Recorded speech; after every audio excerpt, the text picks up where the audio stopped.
In this video, I will show you a step-by-step guide on how to take the KTM train from Singapore to JB.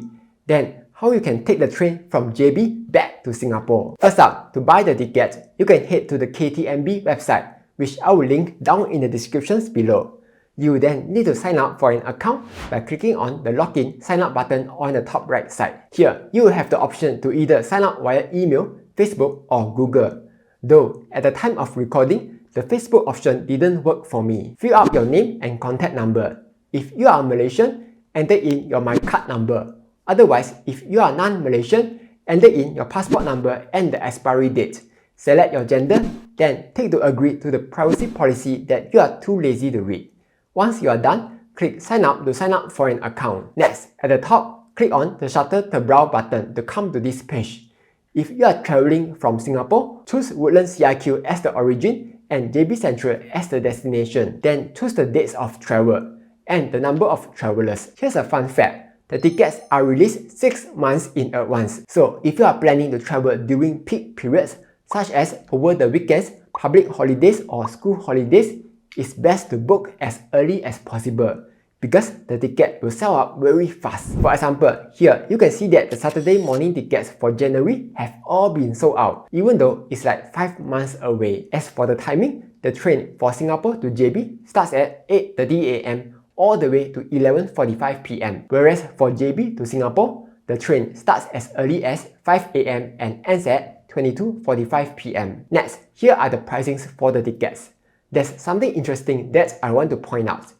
If you were to buy a return ticket from Singapore to JB, meaning you are traveling from Singapore to JB, then JB back to Singapore, the total fare would cost 34 ringgit and 80 cents. But if you were to buy a one-way ticket from Singapore to JB, then another one-way ticket from JB to Singapore, it would only cost you 22 ringgit and 40 cents in total. And if your journey is from JB to Singapore, then back to JB, the fare would only cost 10 ringgit. So remember to plan accordingly to save a few dollars off your tickets, yeah? Once you have selected your tickets, you will then need to enter the passenger details. Take note that you only have to buy the ticket for passengers who are 4 years old and above. If you have a kid who is under 4 years old, you don't have to buy the ticket here. But you will need to register at the ticket counter, which I will show you how to do it later. Next, click Proceed to Payment, and here you are able to pay with various options including Visa and MasterCard. Once you are done, you will receive an email where you will find your tickets in a PDF. You don't have to print out the tickets, as you can just show the tickets on your phone. Also, just in case you lose your email, no worries. You can always find the ticket by heading to the website, click on your profile name, My Account, then under Shutter to Browse Ticket, click on Upcoming and you will find your tickets here. Tickets that are sold can't be changed. But if you cancel the ticket 72 hours prior to train departure, you can get 75% of your money back.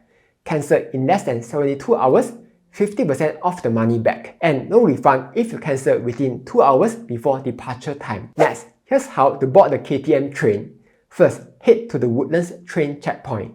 The nearest train station is the Marsiling station on the red line. Otherwise, you can also come from either Woodlands or Kranji station.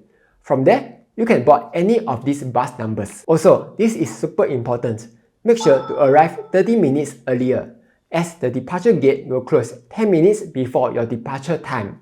For example, if your train is at 10 AM, try to arrive by latest 9:20 AM. And just in case you are unaware, remember to bring your passport and make sure that the passport has at least 6 months from the date of entry, yeah? Otherwise, they won't let you in. Once you arrive at the bus stop, just follow the signs which says Woodlands Train Checkpoint.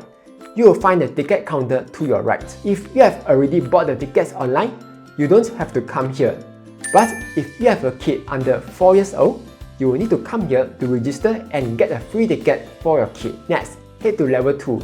Where you will find a queue for the immigration on the left. Just follow the line and go through the immigration. Both the Singapore and Malaysia immigration will be in the same building. After you have passed through immigration, you will see the train. It's totally free sitting, so you are free to sit wherever you want. The entire journey just takes 5 minutes. So just sit back, relax and enjoy the journey. Once you have arrived, just follow the crowd and head up the escalator. You will soon see the exit sign to Johor Central, and congratulations, you are now in Malaysia. Finally, here's how to travel from JB back to Singapore. Once you arrive at JB Central, just follow the sign that says Woodlands. Again, if you have a kid who is under 4 years old, you will need to register the kid at the ticket counter. The gate will open 30 minutes before departure time. You will then pass through automatic clearance, where you have to scan your passport for verification. After going through Malaysian immigration, you will arrive at the holding area. So just wait a bit, yeah? Once the gate is open, just follow the crowd to head down to the train platform. Again, it's totally free sitting, so just sit wherever you want. After 5 minutes, you will find yourself back in Singapore, where you have to go through Singapore immigration.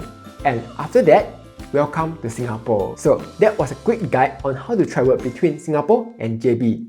Hopefully, you find it useful.